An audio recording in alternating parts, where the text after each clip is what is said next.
How many times have you felt too much, too big, too intense, too sensitive to fit into the space you were in? Maybe you learned to shrink so as not to bother others, to stay silent so as not to seem exaggerated.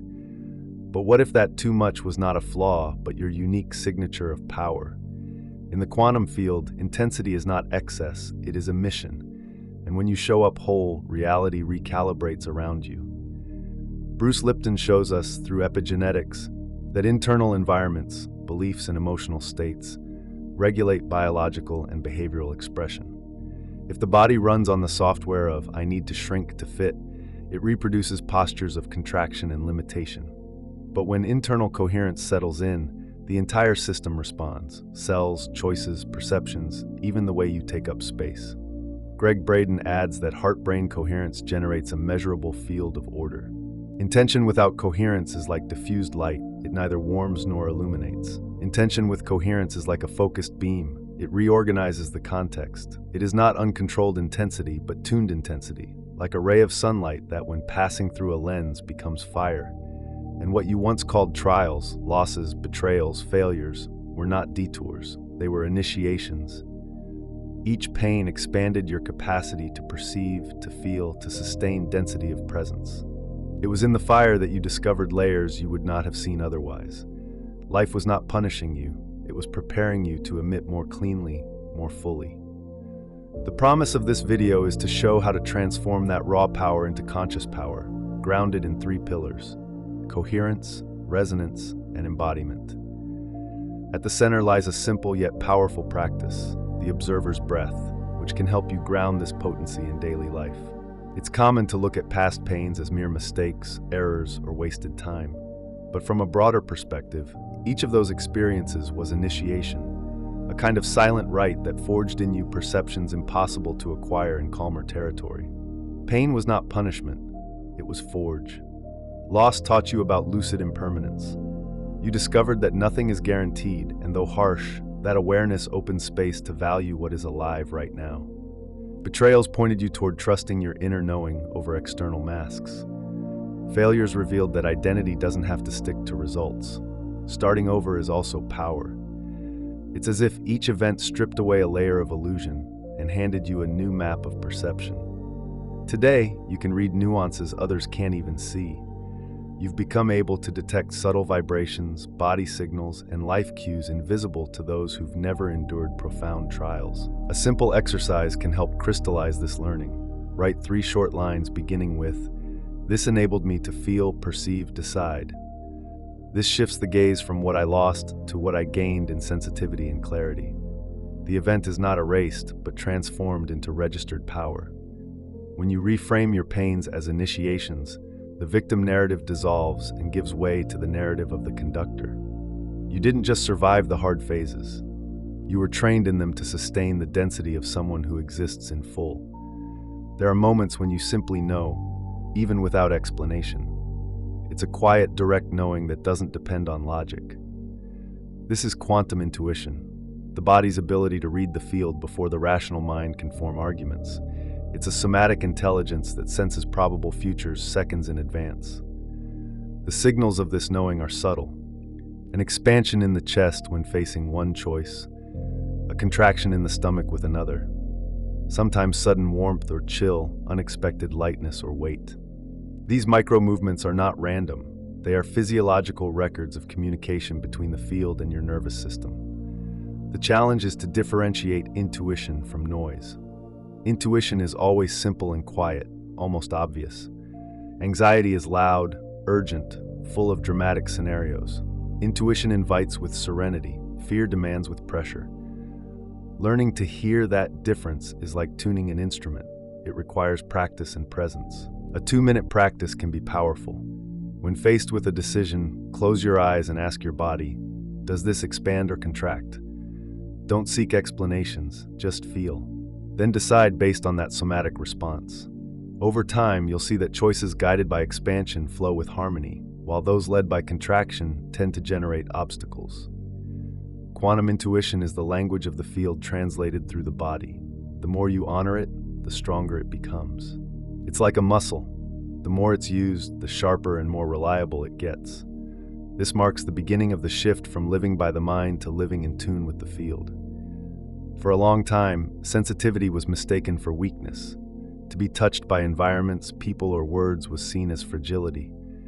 But in truth, sensitivity is a refined technology of perception. It allows you to register vibrations before they turn into facts, to sense emotional nuances others overlook, and to adjust to the field with precision. When you try to shrink to fit spaces that don't resonate, what happens is desynchronization. Your antenna loses clarity, your body grows confused, your intuition is muffled. It's like throwing a thick cloth over a violin. The sound doesn't vanish, but it loses power and beauty. Preserving your sensitivity doesn't mean isolating yourself, but practicing field hygiene. That may include reducing exposure to reactive news, avoiding draining conversations, and choosing environments more carefully. Each adjustment is like wiping the lens of a camera. Suddenly, the image becomes sharp again. A simple tool to preserve your signal is the loving boundary. Saying "not now" is not rejection of the other, but preservation of your own emission. It's like protecting your inner fire so it doesn't go out at the slightest gust of wind. Repeated, this practice teaches the body it has the right to remain tuned. When you stop trying to fit in, what once seemed like fragility reveals itself as strength. Sensitivity, instead of being a burden, becomes a compass. And as you follow it, you discover life responds more coherently, as if it had only been waiting for you to exist fully. Imagine sunlight. It is powerful, but when spread in all directions, it warms gently without causing major transformation. Now picture that same light passing through a magnifying glass. The focused beam is capable of igniting fire. That is coherence. The same energy, when aligned, gains transformative power. Coherence means aligning thoughts, emotions, beliefs, and actions toward the same direction. When each part of you points elsewhere, the field perceives noise. But when everything organizes in harmony, your emission becomes clear, strong, and magnetic. It is this clean signal that reorganizes contexts and attracts circumstances aligned with it. We can compare it to a tuned choir. If each voice sings in a different key, the result is confusing, even unpleasant. But when all voices follow the same note, the music moves and transforms. Your life harmonizes in the same way when mind, heart, and body unite in a single frequency. A small ritual can help create this state in just 90 seconds. Inhale to the count of 4, exhale to the count of 6, then recall a concrete scene of gratitude. Something your body recognizes as real. Finally, make a simple congruent choice. A message, a pause, or a gesture aligned with what you want to sustain. This triptych creates immediate coherence. Coherence doesn't need spectacle. It is silent, yet it ignites. It is in this state that your power stops being diffused light and becomes a beam capable of igniting realities. In quantum creation, it is not the volume of effort that determines the result, but the frequency you sustain. Resonance is the principle that like attracts like. You don't pull to yourself what you want by force. You simply tune into what already vibrates at the same pitch as you. There's a fundamental difference between saying "I want" and saying "I am," or "I am already." Want vibrates lack, reinforces absence, and sends the field the message that it does not yet exist. Am arises from presence. It confirms to the body that the reality is already accessible, and the field returns circumstances aligned with that signature. It is like tuning a radio station. You can spin the dial desperately, but only when you find the exact frequency does the music come through clearly. Life works the same way. While you vibrate out of tune, all you receive is noise. But when you hit the frequency, everything organizes naturally. A useful practice is the tone diary. Write down the key sensation of your next level. For example, productive tranquility. Then, throughout the day, notice micro-evidence of that sensation already present. A moment of silence over breakfast, a task done with ease. These records strengthen resonance and train your body to recognize it as normal. Resonance is the opposite of struggle.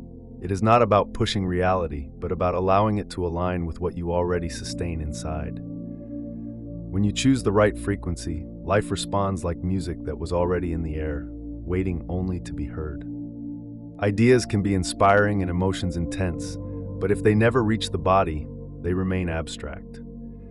Embodiment is the moment when consciousness becomes gesture. when the chosen frequency stops being concept and becomes lived practice. Without the body, intention turns into rhetoric. With the body, it becomes a path. We can picture it as electricity without a conductor. The energy exists, but it cannot light the bulb until it finds the physical circuit that carries it.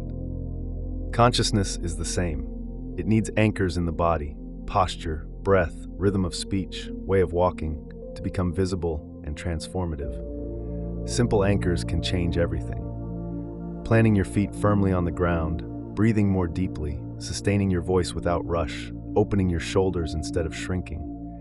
Each gesture is a vibrational communication. The world doesn't just read your words, it reads the way your body sustains them.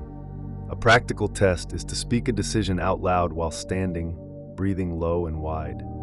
By noticing whether your posture supports or sabotages your words, you see whether you are embodying or merely imagining the choice. Often change happens not by repeating phrases in the mind, but by adjusting the body that carries the message. To embody is to give the invisible a place in the visible. It is to turn internal state into a language the field understands without translation. When your consciousness translates into body, you stop just wishing and start existing as the frequency you want to sustain. We often imagine courage as a grand act, accompanied by applause and recognition. But conscious courage is silent. It needs neither stage nor audience.